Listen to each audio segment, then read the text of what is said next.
தலைமைச் செயலகத்தில் திமுக வழக்கறிஞர் வில்சன் செய்தியாளர்களை சந்தித்து வருகிறார். அதனை பார்க்கலாம். அவருடைய அட்வைஸ் பிரகாரம் இந்த வழக்கு தாக்கல் செய்தோம். அந்த 10 மசோதாக்கள் என்ன மசோதாக்கள் என்றால், பல்வேறு யூனிவர்சிட்டிகளில் அவர் ஆளுநர் சான்சலராக இருக்கிறார். அந்த சான்சலர் என்ற பதவியில் உட்கார்ந்து கொண்டு அந்த யூனிவர்சிட்டிக்கு வைஸ் சான்சலர் அப்பாயின்மெண்ட் உள்பட எல்லா நடவடிக்கைகளும் அவர் தடுத்துட்டு வந்தார்.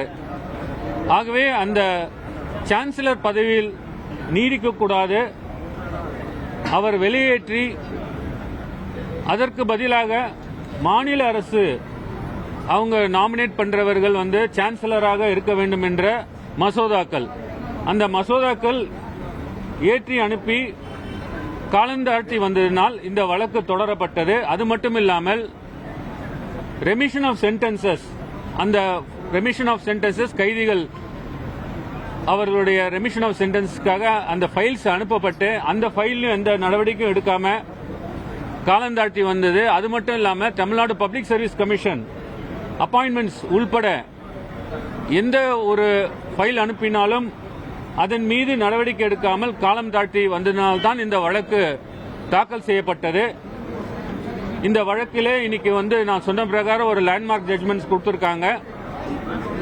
அந்த ஜட்மெண்ட் என்ன சொல்லியிருக்காங்கன்னா, இந்த 10 மசோதாக்கள் 2023 வழக்கு தாக்கல் செய்வதற்கு முன்னாடியே ஒரு 2 ஆண்டு காலமாக இந்த மசோதாக்கள் ஏற்றி அனுப்பி நிலவில் உள்ளதால் உச்சநீதிமன்றமே இதற்கு ஒப்புதல் அளித்து, ஆளுநர் கூட ஒப்புதல் அளிக்க தேவையில்லை, உச்சநீதிமன்றமே இந்த 10 மசோதாக்களுக்கு ஒப்புதல் அளித்து அந்த 10 மசோதாக்களும் இன்று முதல் நடைமுறைக்கு வரும்படியாக உத்தரவிட்டுள்ளது. அது மட்டுமில்லாமல் இனி வரும் காலங்களில் ஆளுநர்கள் எந்த ஒரு மசோதாக்கள் ஒரு அமைச்சரவை, முதலமைச்சர் உள்பட அமைச்சரவை கூட்டம் எய்ட் அண்ட் அட்வைஸ் பிரகாரம் தான் நடந்து கொள்ள வேண்டும், அதை மீறி நடந்து கொள்ளக்கூடாது என்றும் இந்த உத்தரவில் சொல்லியிருக்கிறார்கள்.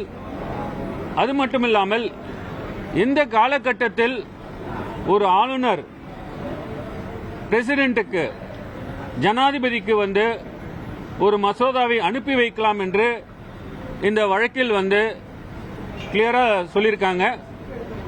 அதன் பிரகாரம் ஒரு 4-5 பிரிவுகளில் எங்கெல்லாம் ஜனாதிபதி ஒப்புதல் தேவைப்படுகிறதோ அந்த காலகட்டத்தில் தான், அந்த நேரத்தில் தான் நீங்கள் ஒரு மசோதாவை ஜனாதிபதிக்கு அனுப்ப வேண்டும் என்று இந்த வழக்கில் சொல்லியிருக்காங்க.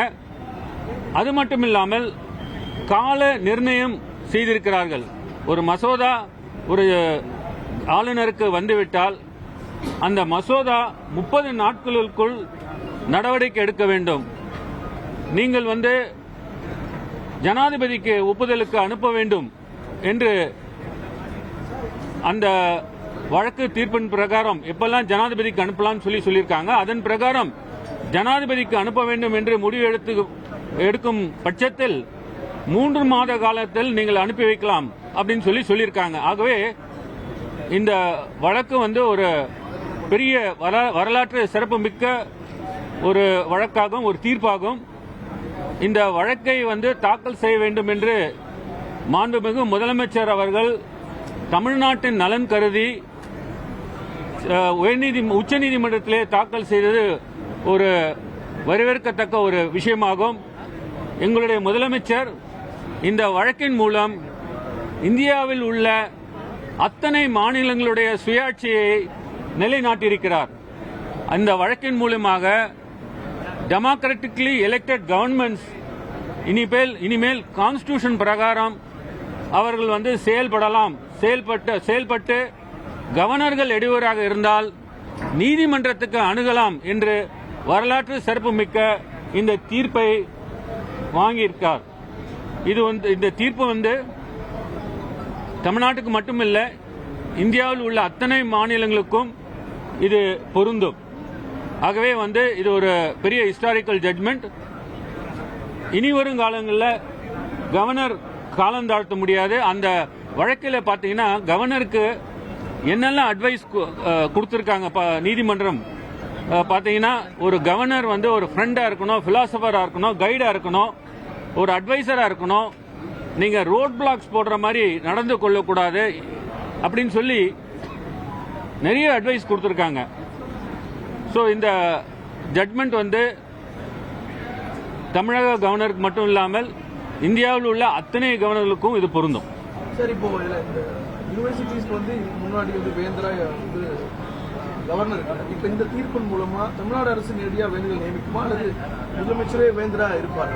இந்த 10 பில்ஸ்ல கவர்னர் வந்து சான்சலரா இருக்கிற அந்த யூனிவர்சிட்டியில வந்து அவரை ரிமூவ் பண்றதுக்காக தான் இது வந்து ஏற்றப்பட்டது. இந்த பில்ஸ் வந்து இனி தீர்ப்பின் பிரகாரம் governor deemed to have granted assent அப்படின்னு சொல்லி உச்சநீதிமன்றமே ஒரு தீர்ப்பு கொடுத்ததால் இன்றிலிருந்து அவர் அந்த பதவியிலிருந்து விடுவிக்கப்பட்டுள்ளார். நீங்க அந்த பில்ஸ்ல வந்து யாரை குறிப்பிட்டிருக்காங்களோ, தமிழ்நாடு அரசு நாமினேட் பண்றாங்களோ அவங்க தான் இந்த சான்சலரா இருப்பாங்க.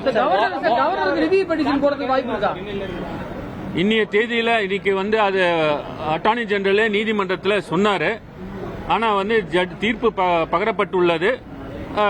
இதுமேல் வந்து நடவடிக்கை வந்து அவங்க என்ன போட்டாலும் பெட்டிஷன் போட்டாலும் அதை எதிர்த்து நாங்க வாதாடுவோம்.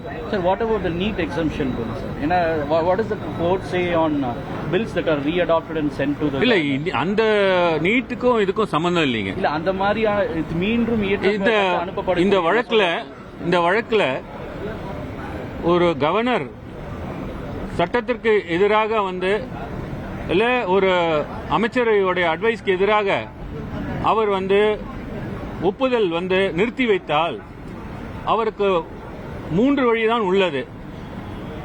அதை வந்து நிறுத்தி வைத்து அவர் வந்து மறுபடியும் அதை வந்து சட்டமன்றத்துக்கு தான் அனுப்ப வேண்டும்.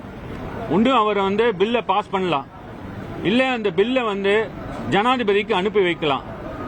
மூன்றாவது வந்து அவர் வித்தல்ன்னும் போது அது ஆட்டோமேட்டிக்கா வந்து சட்டசபைக்கு வந்துவிடும். சட்டசபை 2வது தடவையாக அதை ஏற்றி அனுப்பும் போது கவர்னருக்கு எந்தவித ஆப்ஷனும் கிடையாது. இந்த வழக்கில் என்ன சொல்லியிருக்காங்கன்னா, BK பவித்ராவுடைய வழக்கை வந்து அதை வந்து தவறான ஜட்மெண்ட்னு சொல்லி அதை ஓவர் ரூல் பண்ணி அவங்க என்ன சொல்லியிருக்காங்கன்னா, 2வது தடவையாக ஒரு சட்டசபை ஒரு மசோதாவை அதே மசோதாவை ஏற்றி அனுப்பினால் கவர்னருக்கு எந்தவித ஆப்ஷனும் இல்லை, அவர் நிச்சயமாக அதுக்கு அசன்ட் கொடுக்கணும் அப்படின்னு சொல்லியிருக்காங்க.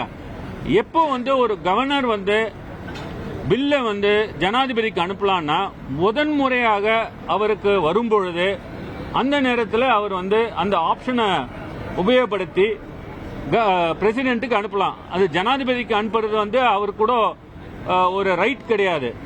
அதை கூட அவங்க வந்து வரையறுச்சிருக்காங்க. இந்த ஒரு சூழ்நிலையில நீங்க வந்து கவர்னருக்கு ஜனாதிபதிக்கு அனுப்பலாம்னு சொல்லியிருக்காங்க. எந்த சூழ்நிலையிலனா, ஜனாதிபதி வந்து ஒப்புதல் கொடுக்கக்கூடிய மசோதாக்கள், அது போன்ற மசோதாக்கள் ஃபண்டமெண்டல் ரைட்ஸ் எஃபெக்ட் ஆகிற ஒரு மசோதாக்கள், அந்த மாதிரி தான் நீங்க வந்து ஜனாதிபதிக்கு அனுப்புவோம். 2வது தடையா நீங்க வந்து வரும்போதோ இல்ல முதல் தடையா வரும்போதோ நீங்க அனுப்பலாம் அப்படின்ற மாதிரி இந்த ஜட்மெண்ட்ல கிளியரா சொல்லியிருக்காங்க. அந்த டெபினிஷன்ல வராது இல்லையா சார் நம்ம NEET exemption bill? NEET exemption bill வந்து ஒரு ஜனாதிபதி வந்து அவங்க வந்து வித்தல் பண்ணி அதற்கு வந்து ஒப்புதல் அளிக்காதனால இந்த ஜட்மெண்ட் பிரகாரம் அதை நீதிமன்றத்தில் சேலஞ்ச் பண்ணலாம் அப்படின்னு சொல்லி அந்த நீட் சம்பந்தமா சொல்லலனாலும் இவங்க லே பண்ணிருக்க அந்த ரூலிங்ஸ் பிரகாரம் பார்த்தீங்கன்னா அந்த நீட் மசோதா ஜனாதிபதி ஒப்புதல் அளிக்காமல் நிறுத்தி வைத்ததை கூட நீதிமன்றத்துக்கு எடுத்து செல்லலாம் அப்படின்னு சொல்லி இன்னைக்கு ஜட்மெண்ட்ல தெல்ல தெளிவாக ஒரு லா லே டவுன் பண்ணிருக்காங்க. அப்ப தமிழ்நாடு கவர்மெண்ட் வந்து திருப்பி மூவ் பண்ணுமா சார் இந்த நீட் எக்ஸம்ஷன்? அது முதலமைச்சர் தான் முடிவு பண்ணுவார். நாளைக்கு மீட்டிங்.